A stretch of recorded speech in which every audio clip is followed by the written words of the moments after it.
La ofrenda es algo tan importante en cada uno de los hogares mexicanos en estas fechas de Micaílhuitl, en el que festejamos y honramos a nuestros fieles difuntos, a nuestros muertos, a nuestros familiares que de alguna u otra forma se han ido de este mundo y que Mictlantecozquetl y Mictlancihuatecozquetl les ha dado licencia para que estén con nosotros unos días. En cada uno de los hogares se hace una ofrenda, el ritual de la ofrenda,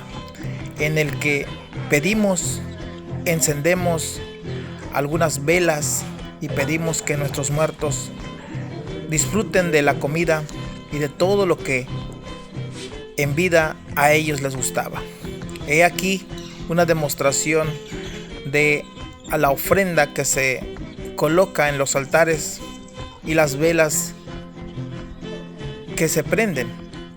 para cada uno de nuestros muertos, para cada uno de nuestros familiares que ha fallecido.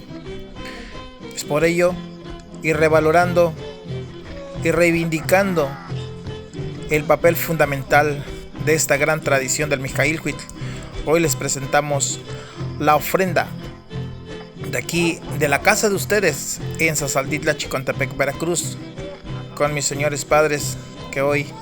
nos encontramos realizando esta ofrenda y compartirla con todos los que logran visualizarnos.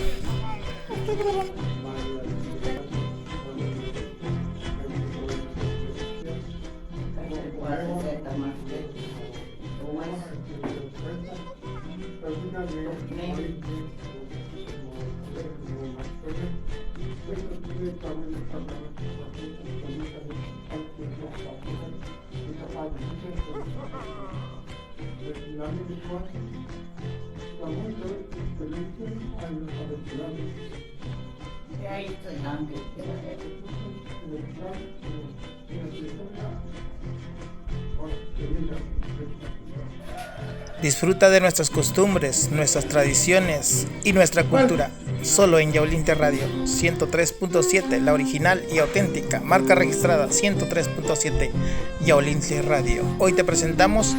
la ofrenda de Micaílhuitl desde Zazatltla, Chicontepec, Veracruz.